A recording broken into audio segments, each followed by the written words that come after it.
Hello guys, আসসালামু আলাইকুম। আশা করি আপনারা সবাই ভালো আছেন, সুস্থ আছেন। আলহামদুলিল্লাহ, আপনাদের দোয়ায় ভালো আছি আমিও। আজকে আমি আপনাদের জন্য নিয়ে এসেছি লটকন মাখা। ঘরোয়া কিছু উপাদান দিয়ে আমি আজকে লটকন মেখে আপনাদের দেখাবো।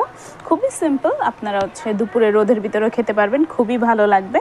এবার রাতে হয় না, কিছু খেতে মন চায়, টক কিছু খেতে মন চায়, কিছু নাই, লটকন আছে, সো লটকন মাখা খেতে পারবেন।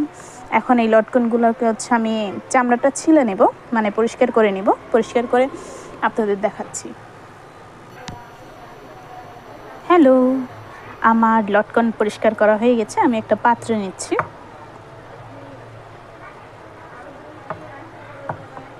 পাত্রে নেওয়া শেষ। যেহেতু আমি একা, এই জন্য এই কয়েকটা নিয়েছি।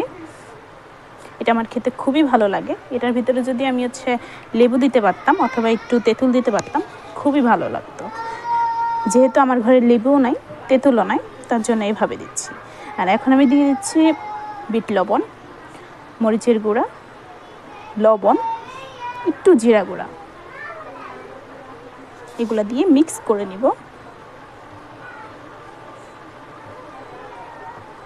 তেঁতুলটা দিলে ভালো লাগতো আর একটু।